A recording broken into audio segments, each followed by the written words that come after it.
In Umanioma, where the red earth clung to people's feet like stubborn memories, and the air smelt of roasted maize and secrets, love was supposed to be a gentle thing, like the evening breeze that slid through the bamboo trees or the quiet rhythm of a mother humming lullabies while peeling okra.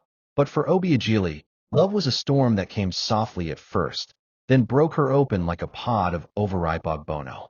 She had grown up with Chiquado, the village boy whose laughter could silence thunder.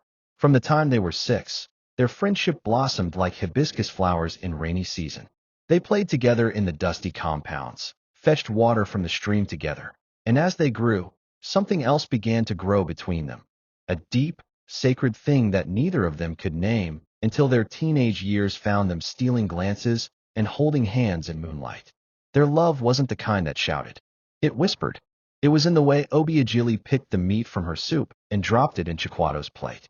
It was in how he bent slightly to shade her with his body from the sun whenever they walked home from the farm. They made childish vows, the type that stick even when the heart becomes old. They said if they ever left each other, no other love would feel right again. They sealed it under the mango tree behind Obiageli's late father's hut, with palms pressed and eyes closed. But life, in all its wickedness, has a way of poking holes into the softest dreams. One Harmattan morning, Chiquado disappeared.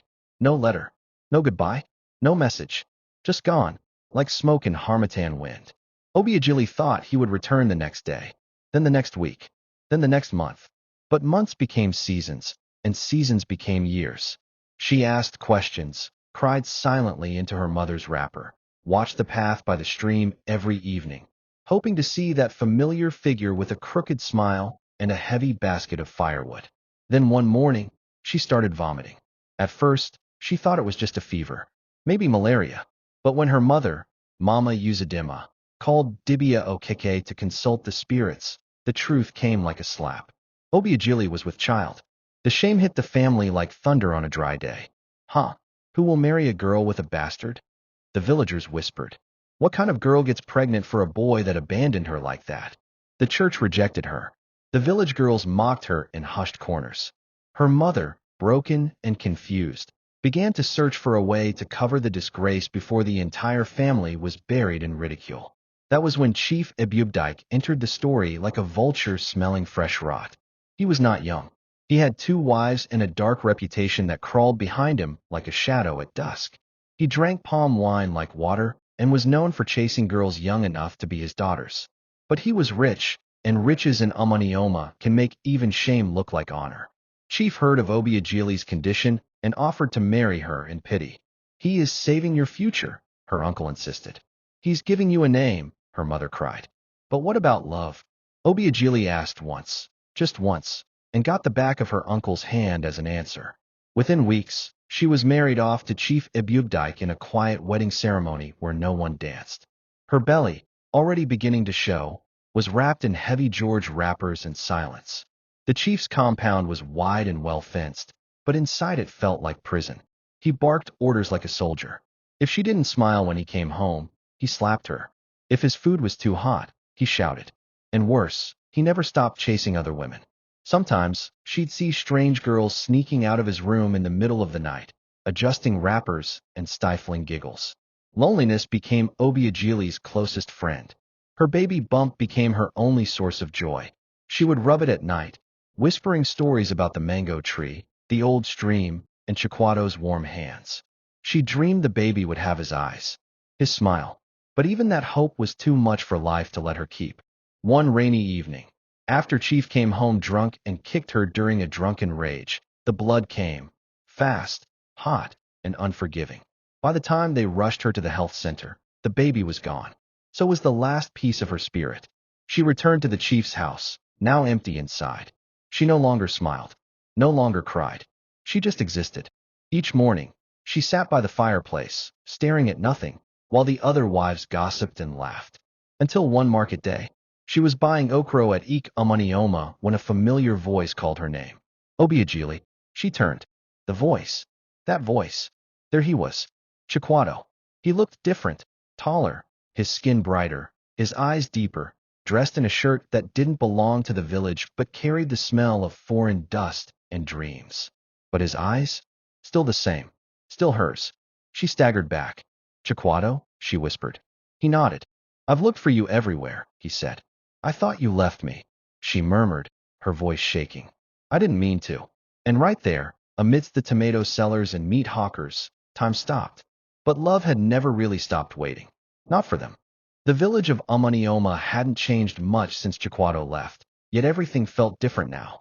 The trees still danced to the rhythm of the wind, the chickens still clucked around the compounds, and the women still shouted prices in the market like they were selling thunder. But for Chiquado, the air itself seemed to carry a story, a memory, a mistake he had carried like a scar all the way from the States. He hadn't meant to leave without a word. It wasn't the plan. He had gone to say goodbye the night before his flight, but the rain fell so heavily that night, like the sky was mourning ahead of time. And Mama Uzadima had told him Obiagili had gone to help a neighbor deliver a baby in Umuogil. He waited. He paced. But by morning, his uncle, who had sponsored the journey, was already waiting at the bus park in Enugu. You either go now or lose the chance forever, the man barked, already annoyed that Chiquado was hesitating for what he called a mere village girl. So he went, with a heavy heart and a mind that promised to return quickly and explain everything. But life abroad wasn't as kind as it looked on the travel brochure. It swallowed him whole. Papers didn't come as fast as he thought. Phone numbers got lost. He tried to send a letter through someone visiting Nigeria, but whether it reached or not, he never knew. His uncle warned him to forget village attachments. There are better women here, he said, waving pictures of American ladies like lottery tickets. But Chiquado's heart remained rooted in Amanioma, under that mango tree behind Obiagili's father's hut. So when he returned after 5 long years and saw her that day at Eek Market, her frame thinner, her face darker, her eyes heavy with pain, his heart broke all over again. Let me walk you home, he had said. Obiagili hesitated, glancing around like a thief. The villagers had eyes as sharp as lizards and tongues sharper than razor blades. But something inside her, something tired and angry and longing, said yes. They walked quietly, the space between them filled with questions that neither knew how to ask. The sun was falling gently behind the Irako trees as they reached a quiet corner by the old stream. I didn't abandon you, Chiquado finally said, his voice thick. Obiagili didn't look at him. You left. I tried to say goodbye. I waited. But I couldn't miss the flight. You didn't write. You didn't send anyone. You didn't even know what happened to me. He looked down at the dry leaves at his feet. I tried. Obiagili, I swear I tried. The pain in her chest, the one that had hardened over the years like burnt yam, cracked a little. I carried your child, she whispered. He looked up sharply. What? I was pregnant. Chiquado took a step forward, but she moved back. They married me off to Chief Ebubdike. I didn't have a choice. My mother was ashamed. My uncle said no one would marry me with another man's pregnancy. The chief paid bride price and took me like I was property on sale. He closed his eyes. Obiagili. I lost the baby, she said quickly, like peeling off a plaster. He beat me one night. I bled and bled. By morning, the child was gone. Chiquado fell to his knees, grief flooding him. I failed you. She shook her head. You came back. That's something. They sat by the stream until the sky darkened, not speaking again, just listening to the water whisper stories of what could have been. But Amanioma was a village that never minded its business. It didn't take long before whispers slithered through compounds like snakes in dry season. They say Obiagili is seeing her old lover, inside marriage. The chief will not take this lightly. Indeed, Chief Ebubdike noticed the change. His youngest wife, once quiet and obedient, now smiled more when she came back from the market. She no longer trembled at his voice.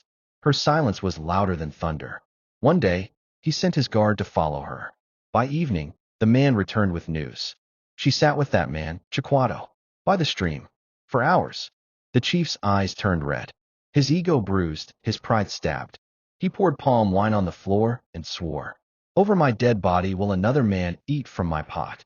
He didn't confront her directly. No, that would be too noble. Instead, he started tightening his grip. Harsher insults, longer punishments, cold food, no transport to the market. But Obiagili no longer cried. The pain had worn its welcome long ago. What she didn't know was that Chiquado was making plans, dangerous ones. One night, Under the shade of the same mango tree where they had once made vows as children, they met again. I want to take you away, he said. She stared at him, confused. I want to marry you. Properly. Start again. Let's go to the States together. I'll process your visa. I've already started talking to my uncle. Obiagili's heart beat fast. I'm still married. He'll kill you if he finds out. Let him try. No, Chiquado. You don't understand. The chief is not an ordinary man. He's dangerous.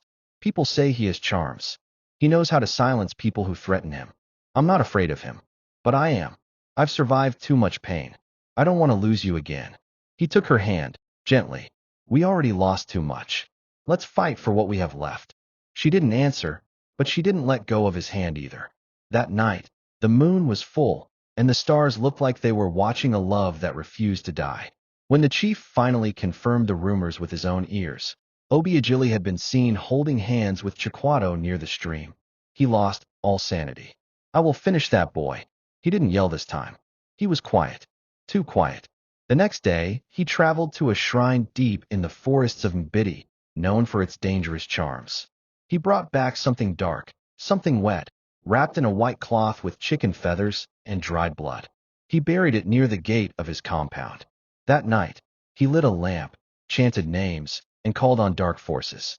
But what the chief didn't know was that when the heart is pure, evil returns to its sender. At midnight, he began to scream. By morning, he was mad. He ran through the village naked, shouting names of women he had slept with, confessing sins, digging up things no one buried. His wives hid. The guards fled. The villagers watched in horror as the mighty chief Ibubdike foamed at the mouth and collapsed at the feet of the very woman he once called useless. And like a leaf in dry season, he gave up the ghost. The village declared it was the hand of the gods. The same elders who once mocked Obiagili now shook their heads in pity and shame. After the chief's burial, Obiagili's mother fell to her knees before her daughter. Forgive me, she cried. I gave you to the wrong man. Obiagili said nothing. She had no words left. But when Chiquado came the following week with his people, real people with wine, colonuts, and intentions, the drums of true marriage were beaten. This time, there was dancing. This time, the bride smiled. And 3 moons later, they flew out together, to a new country, a new life, and a love that had waded through storms, silence, and sorrow. The winds that swept across John F. Kennedy Airport that evening were unlike the ones that carried dust through Amanioma.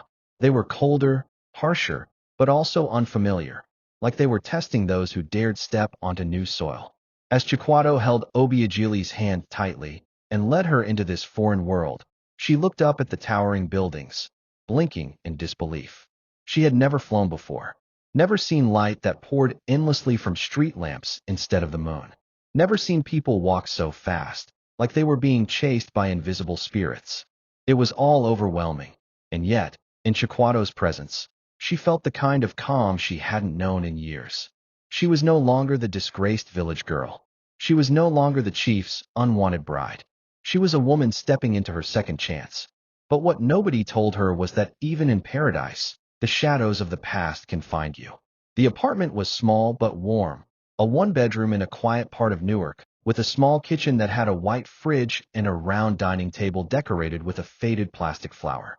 Home, Chiquado said with a wide grin, pushing open the curtain to let in the snowy afternoon light. Obiagili turned slowly, still wearing her coat. So this is how Oyobo people live? He chuckled. Some of them. Wait till you see the supermarket. She laughed for the first time in weeks. Their nights became softer. She began to cook again, jollof rice with thick goat meat, ogbono soup that clung to the spoon, and akara on cold mornings. Chiquado, still working 2 jobs, construction during the day and janitorial work at night, often came home smelling of sweat and steel. But every time he walked through that door, he called out, "Obi baby, I'm home." And she'd run to him like a child, wrap her arms around him like he was a shield from the past. They made love in silence. They danced to old high-life tunes. They whispered about babies. Slowly, the wounds began to close. But healing is not a straight road. It twists, it opens, it tests you. It started small. Obiagili began waking at night from nightmares. She would sit up in bed, panting, clutching her belly, her heart racing. Sometimes she dreamed of Chief Ebubdike standing over her with bloodied hands, whispering, "You can never be free of me." Other times, she saw her baby, the one she lost, standing by the door, silent and weeping. Chiquato would wake up, hold her close, and whisper, "It's over. He's gone. It's just us now." But the body remembers what the mind tries to forget. One snowy afternoon, while cleaning the small wardrobe, she saw her old wrapper from the village, the one she wore the day she lost the baby, and broke down. For 3 days, she didn't speak, just sat on the couch, looking out the window. "I think I need help," she said one evening, her voice cracking like a rusted gate. Chiquato took her hand. "Then we'll get help. Together." And they did.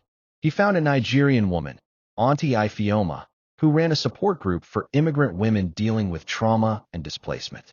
Every Thursday, Obiagili would sit with other women, some abused, some abandoned, some simply broken by the weight of two cultures, and slowly, she began to speak. And in speaking, she began to live again. Months passed. Winter became spring. Obiagili got her work permit and began training as a caregiver. Her patience, calmness, and natural nurturing spirit made her a favorite among her elderly patients. Chiquato got promoted to supervisor at his construction job. They began saving for a bigger apartment. Talked about returning to Nigeria to start a school someday. Then one evening, as she stood before the bathroom mirror brushing her hair, she felt it. A wave of dizziness, a flutter in her stomach, a sudden nausea. Her hands froze. She dropped the brush and placed both palms on her belly. Could it be? She didn't say anything until the third day, until the test confirmed what her heart already knew.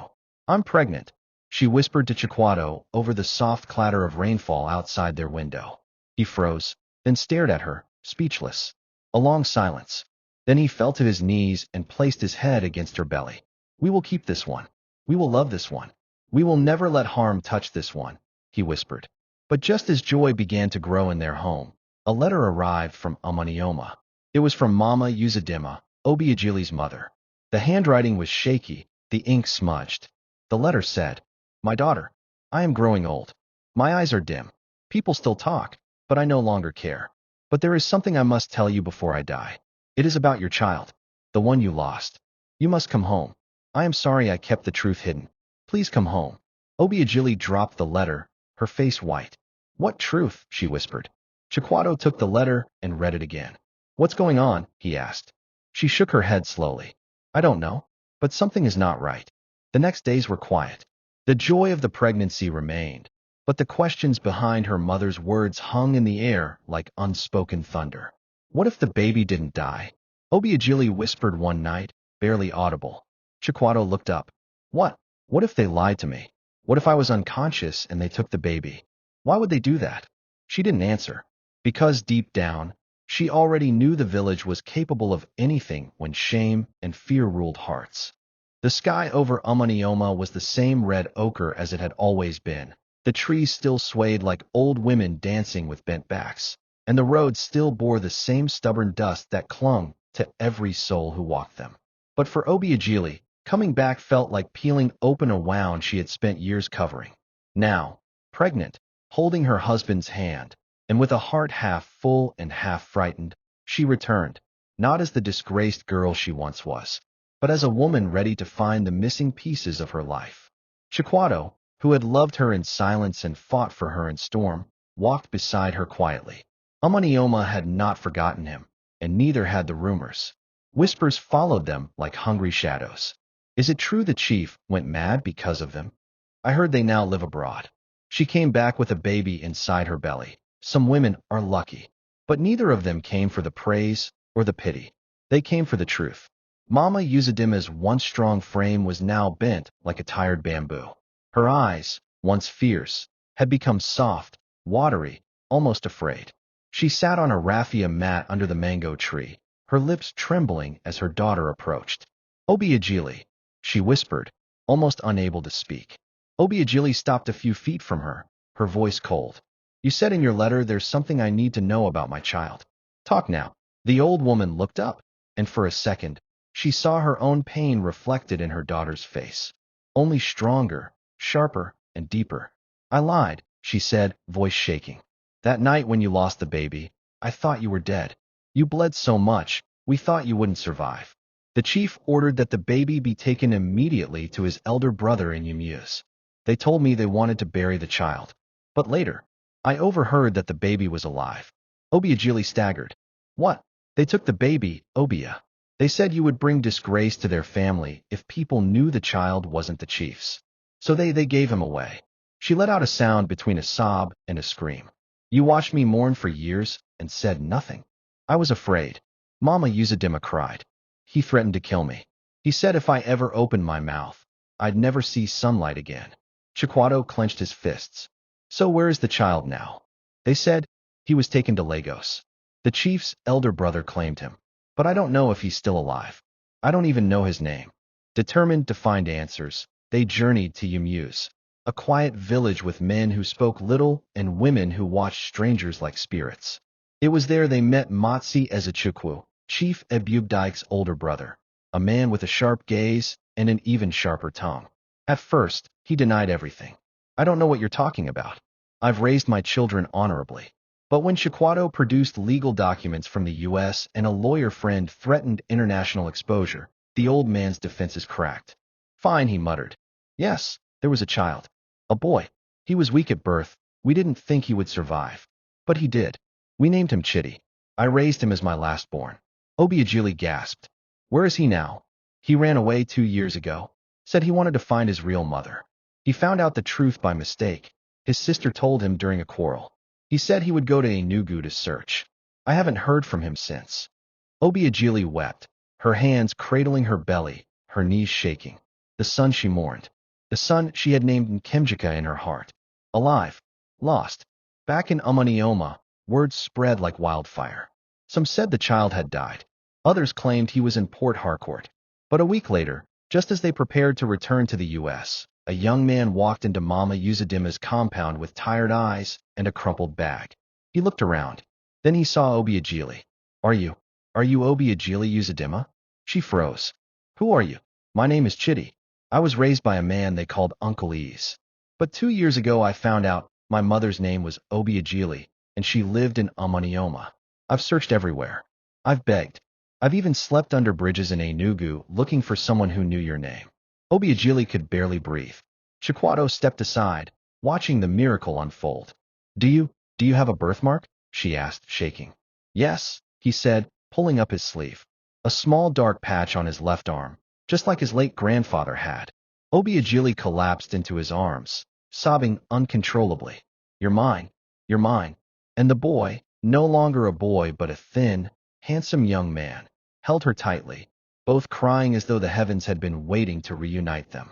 Weeks later, a grand wedding was held again, not for love this time, but for celebration. Chiquato and Obiagili renewed their vows under the mango tree, in front of the entire village. The same tree where they had first promised themselves as children now stood as a witness to the power of love that waited, bled, survived, and conquered. Chitty stood beside them, this time not as a mystery, but as a son. He would return to the States with them, begin school, and learn how to become the man the world tried to rob him of. Mama Uzadima, old and frail, stood watching with tears in her eyes. You forgave me, she whispered.